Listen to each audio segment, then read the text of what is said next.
Bakit nga ba marami sa ngayon ang gustong tumira sa isang tiny house?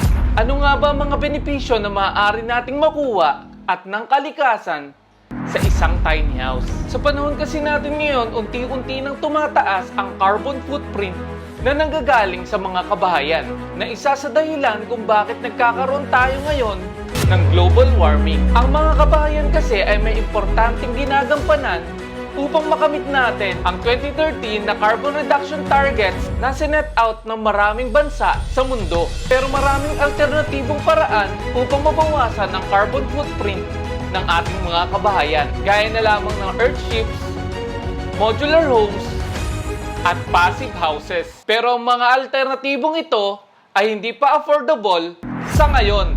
Kaya naman tayo magdidesign ng de-develop ng isang tiny house na hindi lang kayang bawasan ang carbon footprint sa mundo, kundi siguradong pasok din sa inyong mga budget. Kung paano, samahan nyo ako't alamin.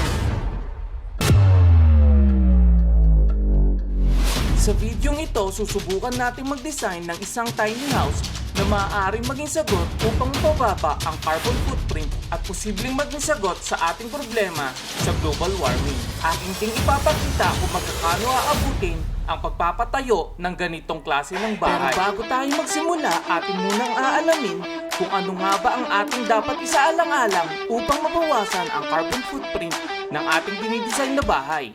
Ang ating bahay ay dapat energy efficient, may waste reduction at water conservation. Dahil nga maliit ang ating gagawing bahay, kaya lahat ng ating nabanggit na requirements upang mabawasan ang carbon footprint ay ating magagawa. At ngayong alam na natin ang mga dapat natin isaalang-alang sa pagbuo ng ating tiny house, tayo na ngayon ay dediretso sa ating drawing board upang i-sketch ang idea na ating naiisip.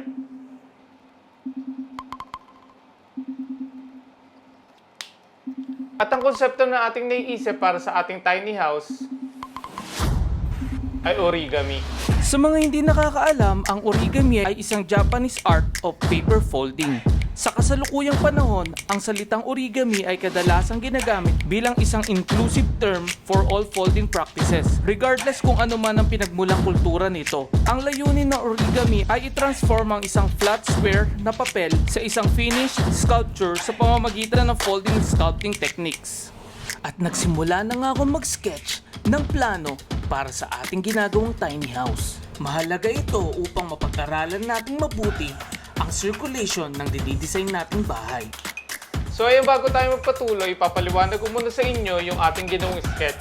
So merong dalawang palapag ang ating ginagawang tiny house. At ito yung plano ng ating ground floor. So pagpasok mo sa ating bahay, makikita mo kaagad yung hagdanan papunta sa second floor. Itong hagdan na ito ay hindi lang ordinaryong hagdanan, kundi ito rin ay isang storage.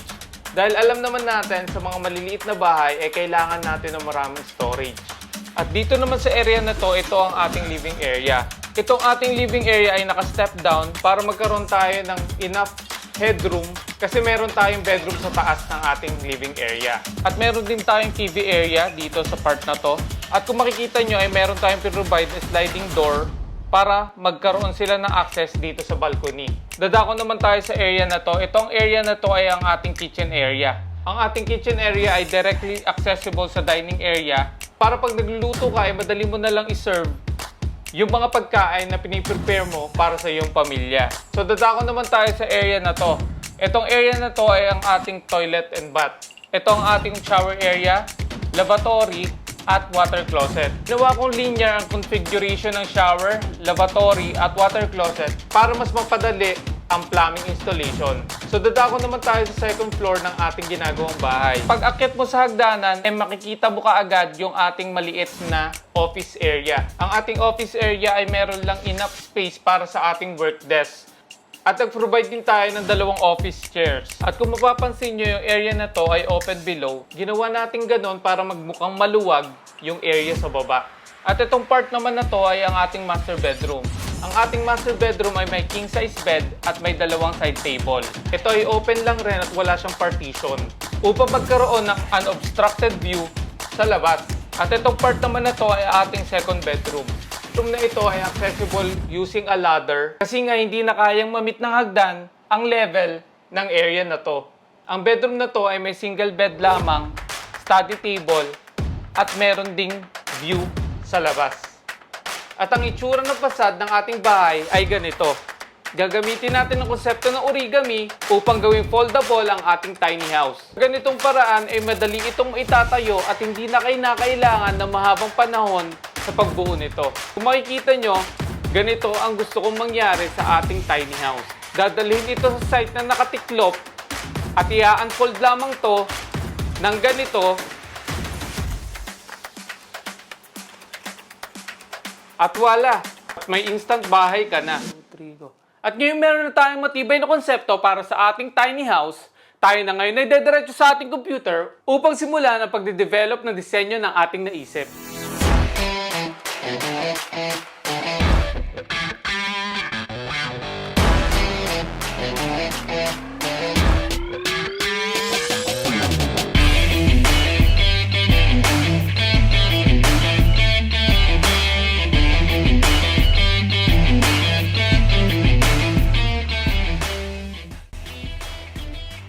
Meron lang tayong konting problema.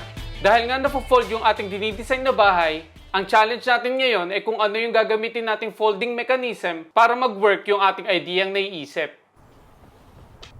Kaya ako ay naghanap ng posibleng folding mechanism na pwede nating magamit sa ating ginagawang bahay. Pero wala akong nakita ni isa. Hanggang sa natagpuan ko ang company na ito. Ito ang Tenfold Engineering. Sila ay dalubhasa sa mga folding mechanism na maaaring gamitin sa mga relocatable structures. At ito ang ilan sa kanilang mga produkto.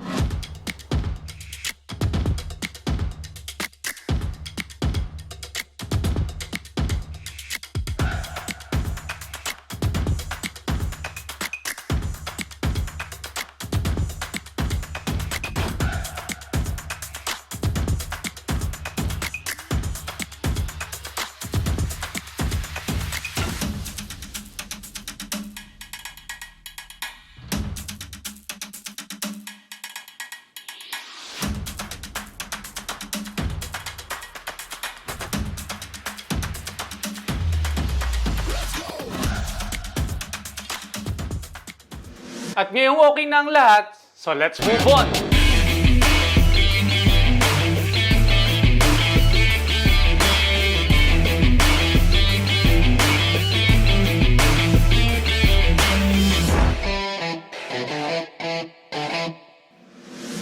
Pero bago tayo magpatuloy, ipapakita ko lang sa inyo kung paano nga ba ang konsepto upang ma-fold ang ating tiny house.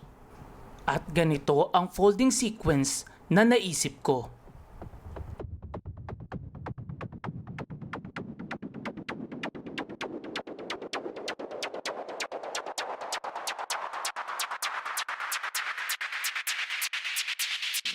At ngayon tapos na natin i-develop ang ating tiny house. Kaya naman, now, I present to you ang bahay na ditupi at siguradong pasok pa sa budget nyo.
At ang kabuuang presyo upang makonstruct ang ating tiny house ay 2.5 million pesos. Pero ang presyo na to ay based sa current market kung kailan na-upload ang videong ito. So I hope nag-enjoy kayo sa ating video for today at naway makita ko pa kayo sa mga susunod na video na ating gagawin.